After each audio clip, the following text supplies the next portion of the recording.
What if the small things you do each day, how you greet people, keep promises, and speak honestly, could quietly transform your life, your family, even your workplace? Confucius thought they could. He believed that big change starts with little acts, repeated consistently, with a kind heart behind them. In a world that often feels loud and chaotic, Confucius offers a gentle plan. Become the kind of person others can rely on. Practice respect in every relationship, and let your example ripple outward. It's not flashy, but it works, precisely because it's built into everyday life. Confucius lived in ancient China around 551 to 479 BCE, during a time of political disorder and social anxiety. He wasn't a prophet or a miracle worker. He was a teacher who walked from state to state, advising rulers and mentoring students. His ideas were collected by his followers in a book called the Analects, short conversations, stories, and sayings. Confucian philosophy isn't a set of abstract theories. It's a guide to living well with other people, in families, friendships, schools, and governments. The goal is harmony, not forced uniformity, but a society where people act with dignity, kindness, and responsibility. Confucius believed we get there not by grand speeches, but by practicing good character in the small moments. Big ideas. Idea number 1. Become a Junzi, a noble person through everyday self-cultivation. Confucius taught that character is built like muscle, through steady practice. A Junzi isn't noble by birth, but by habits. Being honest when it's hard, patient when you could rush, and fair when no one is watching. Picture a teammate who follows through, shows up on time, and owns mistakes. That's the kind of person Confucius wanted each of us to become. Idea number 2. Practice Ren and reciprocity. Humaneness and the golden rule. Ren means caring for others as fellow humans, not tools for our goals. Confucius summed it up simply. Do not impose on others what you do not wish for yourself. Before you send that harsh email or dismiss someone's concern, ask, would I want to be treated this way? That tiny pause can change the tone of a day and a relationship. Idea number 3.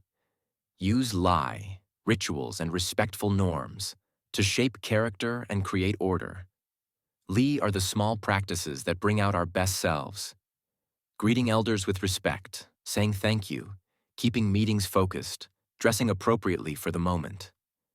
They aren't empty rules. They're training for the heart. Think of a family habit of phones away at dinner.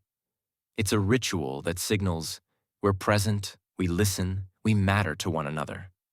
Idea number 4. Lead by virtue and keep names honest. Roles and words should match reality. Confucius believed good leaders make people better by example, not fear. If a manager is fair, calm, and diligent, the team will mirror that. He also stressed the rectification of names. If we call someone a leader, they should genuinely lead. If we call a plan transparent, it should really be clear. When titles and promises match behavior, trust grows. Relevance today. Confucius still matters because our lives are made of relationships. Families argue less when respect is the base layer. Workplaces run smoother when roles are clear and people feel seen. Communities feel safer when leaders act with integrity and consistency. Confucius helps us build those conditions by starting with who we are and how we treat the person right in front of us. In personal development, his approach is refreshingly practical. You don't need to change everything overnight. Pick one habit that builds you into a Junzi. Show up 5 minutes early. Write a short thank you at the end of each week, or end each day by asking, where did I act with Ren?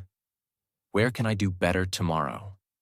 Small, repeatable actions upgrade your character the way daily workouts build strength. In communication, the golden rule travels well. Before giving feedback, imagine receiving it. Could you make it specific, kind, and useful? Confucius reminds us that empathy isn't a big speech, it's a small adjustment. Soften your tone, add context, acknowledge effort. The result is not only kinder conversations, but more effective ones. In team culture, Lee gives you a toolkit. Want fewer chaotic meetings? Set a simple ritual. A clear agenda, one person at a time, decisions recorded in writing. Want a stronger sense of belonging? Establish shared moments that signal respect, like weekly wins or a round of appreciation. Rituals aren't fluff. They're cues that say, "This is how we work well together." Over time, they shape how people think and act. In leadership, virtue beats micromanagement. People trust leaders who keep promises, share credit, and accept responsibility. Confucius would tell a modern CEO, "Be the first to live the values on the wall. Don't just print them. And keep names honest. Don't call the company a family if layoffs are handled coldly, or a meritocracy if promotions aren't transparent." When words and reality match, morale and accountability rise. In civic life, Confucius's idea of harmony pushes us past outrage toward responsibility. He doesn't ask us to avoid conflict. He asks us to handle it with dignity. That means listening before responding, criticizing policies without humiliating people, and favoring workable improvements over perfect slogans. It's slow work, but it builds durable trust. There are fair critiques. Some forms of Confucianism have been used to defend rigid hierarchies or unequal roles. A modern reading takes the core spirit, mutual respect, responsibility, and learning, and applies it in ways that uphold dignity for all. Respect goes both ways. Authority is earned by example.